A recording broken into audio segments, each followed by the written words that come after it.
All right. I don't know if any of you guys are familiar with professional wrestling at all, but if I may, for just a moment, I'll give you guys a brief history lesson. So, back in 1997, Bret the Hitman Hart was the WWF champion and announced he was leaving WWF for the rival company World Championship Wrestling, WCW.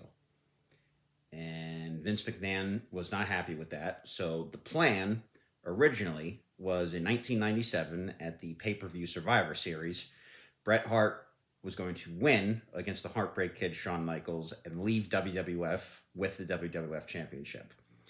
And Vince McMahon was certainly not going to let that happen. So he let Bret Hart believe that he was going to win, but went behind his back and told Shawn Michaels and the referee, actually, Shawn's going to win this. So basically, what happened was in Bret Hart's home country of Canada, Shawn Michaels put Bret Hart into the sharpshooter, which is Bret Hart's own finishing move. And Bret Hart was supposed to reverse it and get out of it. But before he had the chance to do it, the referee called the match. He said to the people on ringside, "Hey, ring the bell, ring the bell." He tapped, even though he never tapped. He totally pulled the wool over Bret Hart's eyes.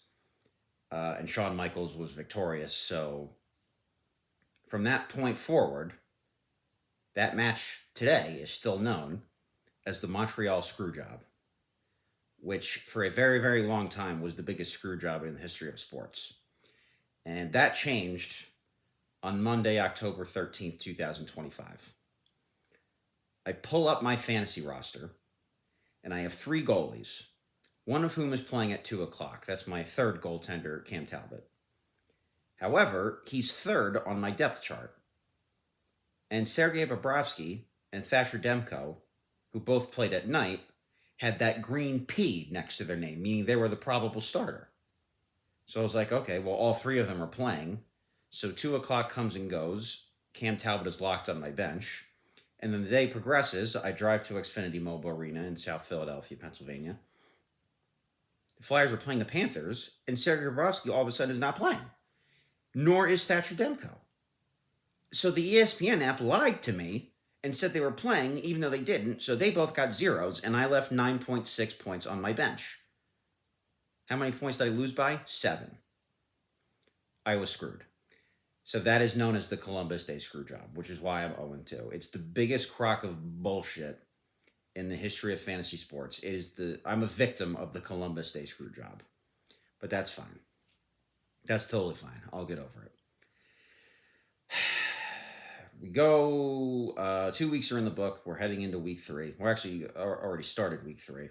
But we'll do power rankings here. Number 12, I think this goes without saying, Buffalo Blowjob. Auto draft, not really invested, lowest scoring team in the league. Not a whole lot of debate there. Number 11, very uncharacteristic slow start here from the Pierogies. I hate to do this to him, but I have to keep him down at number 11. I still expect him to turn it around, but, got to see it first. Got to see it. He's 11th in the league in scoring right now, only at 212 points. Number 10, I'm going to put McConnell's marksman here just because of how injured he is. This is a power ranking, so it's how good are you right now. And McConnell's marksman, after getting off to a very, very good start, kind of threw up a stinker last week, got crushed, and his team is just too injured. It's not necessarily his fault. It's just the reality of the situation. His team is too hurt. So McConnell's marksman, I will put asterisk tentatively at number 10. I expect him to shoot back up the ranking once he gets a little bit more healthy.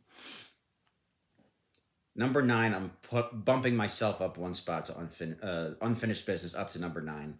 Again, I really should. I'm 1-1. I'm 1-1. I was a victim of the Columbus Day screw job. I beat Timmy Zystone. It's ridiculous. But it's totally fine. It's totally fine. I think I'm like 7th in scoring right now, so I actually don't even think that's ridiculous to put me at 9. I'm sure you guys will disagree. Fine. Knock yourselves out. It's an open discourse.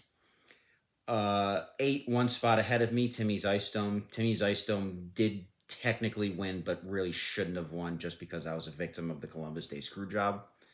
But Timmy Zystone, usually a pretty consistent player in this. I expect him to pick it up a little bit more. So Timmy Zystone right now will stay at 8. Big Cat Rescue, a little bit of a dud after beating me in week one. So he drops a couple spots to number 7. 6, Slauster, who had a huge, huge comeback in week 2 after a stinker in week 1. What was his points? Slauster. Oh, no, I got that backwards. I'm sorry. He was very, very good in week 1 and then lost week 2 to Cole World. But still put up 140 in the losing effort. I think Slauster's going to be okay. So he's at 6. 5 is Pub on Pearl. Pub on Pearl, much needed victory for him. I think Ryan had him at like 7 in the first power ranking. He comes back with a big win, beats Big Cat Rescue head to head. That's a good head to head win for Pub on Pearl. So Beersy can talk a little bit more shit. He's up into the top 5. Number 4, Freebird. 2-0. So I do have a 1-loss team ahead of Freebird. Freebird, pretty good team. Far and away fewest points against. I mean, this guy is playing an FCS schedule so far. 2-0, great. My grandmother could have drafted a fantasy hockey team that'd be 2-0 with his schedule so far. Where is he points against? 187 points against. The next closest is 231.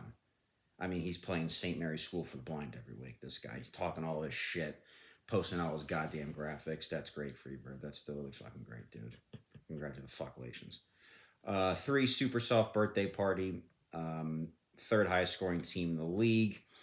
I just think he had a little bit of bad luck with his 1 loss. Week 1, he lost to the Bandits, 104-97.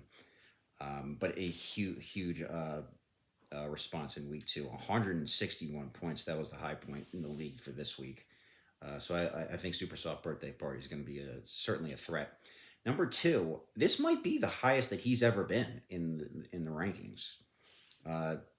Kyle, the Colorado Bandits, finally getting things going in this fantasy hockey league. He's been very, very consistent so far to start, though we're very, very early. And number 1, this goes without saying, it's Cole World. 2-time defending champion, 2-0. I don't know how he keeps doing it. I don't think he's cheating, but I'm not ruling it out. There will be an investigation. I don't think he's cheating, though, personally. I'm guessing he's not cheating. I think he's just really, really good at fantasy hockey. In my opinion, probably has to lose at least twice, maybe 3 times for this number 1 spot to not be his. 2-time defending champion. I think that's got to count for something. We all answer to him right now. So Cole World put up 160 points, by the way, week 2. Crazy number. And goes without saying, he's the highest scoring team so far this year as well.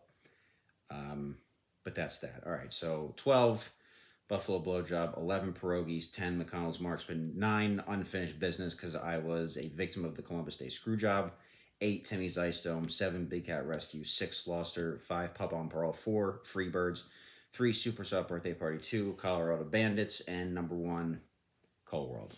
Go crazy, folks.